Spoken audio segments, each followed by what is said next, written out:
तो अपना जो केस है इसका, एनवायरनमेंट लॉ का जो फर्स्ट केस है जो अपन ने डिस्कस किया था, वो था Indian council for environment legal action versus union of India.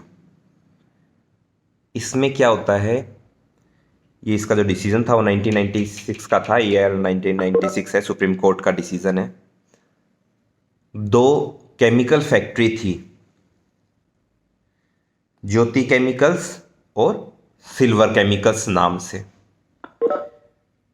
ये कहाँ पर थी? ये उदयपुर में है, बीचरी गांव है एक, वहाँ पर ये दो इंडस्ट्री लगी हुई थी। ये जो इंडस्ट्री थी, ये इंडस्ट्री थी एच एसिड बनाने की। एच एसिड एक टाइप का एसिड है, से अलग अलग एसिड्स होते हैं, ऐसा एच एसिड। अब एच एसिड में खास बात ये थी कि एच एसिड जब बनाते हैं, एच एसिड बनाने के दौरान बहुत ही खतरनाक, बहुत ही जहरीला जो वेस्ट है वो निकलता है। जैसे कि एग्जाम्पल के तौर पर अगर बात करें, उदाहरण दूं तो 1 लीटर एच एसिड बनाते हैं तो 2 या 3 लीटर बहुत जहरीला पदार्थ जो है वो एज ए वेस्ट निकलता है, जो कोई काम का नहीं होता है। तो जो और वो जो वेस्ट निकलता है वो उसको ट्रीट करना मुश्किल है, और वो बहुत ज़्यादा जहरीला है, जहाँ पर भी जाएगा उस चीज़ को नष्ट कर देगा।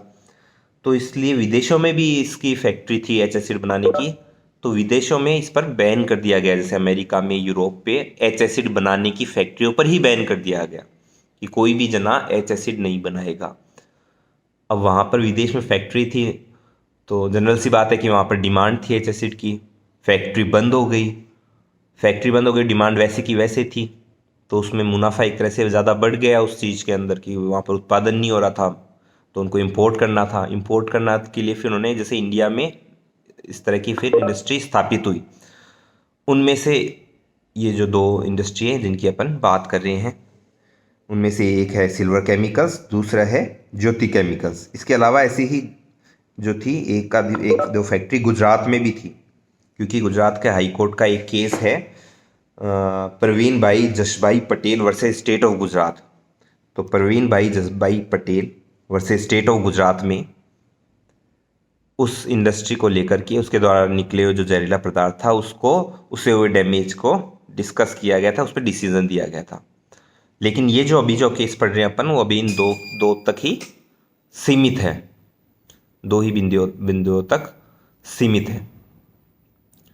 तो इसमें आपके, तो आयरन और जिप्सम बेस्ड स्लज, स्लज होता है एक तरह से कीचड़ को स्लज बोलते हैं इंग्लिश में, स्लज कीचड़ टाइप निकलता था, तो वो बहुत जहरीला था। तो वो उन्होंने क्या किया, खुले एरिया में उन्होंने उसको छोड़ दिया। तो जिस जिस भी एरिया में वो गया, वहाँ की ज़मीन परमानेंटली डैमेज हो गई। ना कि ज़मीन डैमेज हो गई, यहाँ तक कि जो अंडरग्राउंड वाटर था वहाँ तक वो जा चुका था केमिकल, और नीचे का जो पानी था, ग्राउंड का जो पानी था, वो भी इतना दूषित हो चुका था कि वो किसी भी काम का नहीं रहा, जानवर के पीने तक का भी वो काम का नहीं रहा। तो ये एक तरह से PIL लिटिगेशन रिट फाइल की गई थी वहाँ पर आपके सुप्रीम कोर्ट में, इस चीज़ को लेकर के। अब इसके अंदर, इस चीज़ के अंदर कोर्ट ने जो है पूरा मामले के अंदर ये कहा कि जो आपको जो मेन जो फंडामेंटल राइट्स है उसको कंसिडर किया, डायरेक्टिव प्रिंसिपल्स को कंसिडर किया, और फंडामेंटल ड्यूटीज़ को कंसिडर किया। कोर्ट ने कहा इन तीनों ही जगह हेल्दी एनवायरनमेंट की बात होती है। दो जगह तो स्पेसिफिकली लिखा हुआ है 48A में, 48 कैपिटल A डायरेक्टिव प्रिंसिपल में, कि भाई state shall endeavour to protect and improve the environment and to safeguard the forest and wild life of the country. कि राज्य का ये धर्म होगा कि वो जो आपकी प्राकृतिक संपदा है उसको वो बचाए रखे, जो आपके जो जंगल है, वन है, और जो वन्य जीव है उनकी रक्षा करें। तो राज्य का ये दायित्व है। लेकिन डायरेक्टिव प्रिंसिपल मैंने जैसे ने कॉन्स्टिट्यूशन की क्लास में डिस्कस किया कि एनफोर्सेबल नहीं है, लेकिन कोर्ट उन्हें डिसीजन देते वक्त कंसीडर कर सकता है कि भाई सरकार का काम ये है, इस तरह से। तो कोर्ट ने इसको भी डिस्कस किया। 51A है उसका, 51A है फंडामेंटल ड्यूटीज़ जो नागरिकों की है, सिटीजन्स की है, जो अपनी ड्यूटी है। तो उसमें अपनी भी ड्यूटी बता रखी है कि प्रोटेक्ट और इम्प्रूव करेंगे नेचुरल एनवायरनमेंट को, जिसमें forest, lake, river, wild life वगैरह इंक्लूडेड है। तो नदी, जंगल जो और झील और वन्य जीव है उसकी रक्षा करना हमारा भी कर्तव्य है। तो ये भी डायरेक्टली एनफोर्सेबल नहीं है कॉन्स्टिट्यूशन। जो डायरेक्टली है वो आता है आपकी फंडामेंटल राइट्स। तो फंडामेंटल राइट्स में आर्टिकल 21 को कोर्ट ने डिस्कस किया। उसने कहा कि आर्टिकल 21 में जीने का अधिकार के अंदर कई सारी और भी चीज़ें सम्मिलित होती है। एक अच्छा जीवन जीने की, एक डिग्निफाइड जीवन जीने की, एक स्वस्थ जीवन जीने का अधिकार उसके अंदर देता है।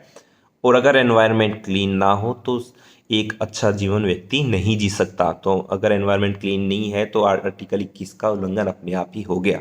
तो कोर्ट ने आर्टिकल 21 का विस्तार करते हुए ये कहा कि आर्टिकल 21 के अंदर right to healthy environment included है। इसके अलावा कोर्ट ने इस केस के अंदर, अब जैसे केस में दो चीज़ें होती हैं, अपन डिस्कस करते हैं। अब आप फाइनल ईयर में आ गए हो तो आपको ऐसे ही पता है, एक तो होता है फैक्ट, एक होता है लॉ, कि लॉ क्या डिस्कस किया। फैक्ट इतना ज़्यादा इम्पोर्टेंट नहीं है, फैक्ट तो बस जो सीमित फैक्ट थे वो मैंने आपको बता दिए। इम्पोर्टेंट क्या होता है, क्या लॉ डिस्कस किया कोर्ट ने। तो इसके अंदर कोर्ट ने क्या लॉ डिस्कस किया, उसमें आपके बात आती है कि जो लॉज थे, तो ये 3 लॉज कॉन्स्टिट्यूशन की डिस्कस किए, आर्टिकल 21, 48 कैपिटल ए और 51 ए का जी। इसके अलावा कोर्ट ने ये जो लॉज बनाए हुए जिनका अपन ने पहले भी क्लास में डिस्कशन किया था, एनवायरनमेंट प्रोटेक्शन एक्ट 1986, इसके अलावा आपका जो water prevention control of pollution act है 1974, इन दो को भी प्रमुखता से कोर्ट ने डिस्कस किया। तो 1986 का एनवायरनमेंट प्रोटेक्शन एक्ट तो सभी पर लागू है, पूरे देश पर इक्वली लागू है, क्योंकि वो ट्रीटी के तहत वो बनाया गया था। हालांकि स्टेट लिस्ट में था लेकिन ट्रीटी साइन हुई थी, इसके एक्सेप्शन के तौर पर वो सेंटर ने वो कानून बनाया, पूरे इंडिया पर था। और वाटर वाला जो एक्ट था वो सिर्फ उन्हीं राज्य पर था जिन्होंने स्वीकृति दी थी।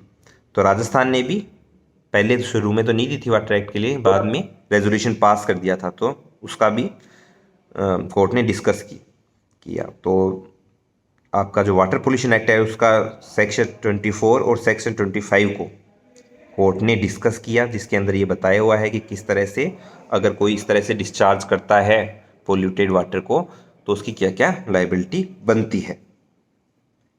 इसके अलावा कोर्ट ने अपने डिस्कस किया था, कोर्ट ने इसमें एक कमेटी बनाई थी national environment engineering research institute के द्वारा, जिसने भी यही रिपोर्ट दी थी कि वास्तव में जो एक्चुअल जो स्थिति है वहाँ पर वो इस हद तक खराब हो चुकी है। इसके अलावा कोर्ट ने कुछ और एक्ट हैं जो पोल्यूशन से रिलेटेड है, पोल्यूशन कंट्रोल बोर्ड से रिलेटेड है, उनको भी इसके अंदर डिस्कस किया। एनवायरनमेंट की जो परिभाषा है उसको डिस्कस किया। साथ ही साथ 1972 का जो स्टॉकहोल्म का कन्वेंशन था उसको भी डिस्कस किया। एक जो एक्ट है 1986, ये एक्ट अपन पढ़ेंगे, एक एक सेक्शन वाइज पढ़ेंगे पूरे एक्ट।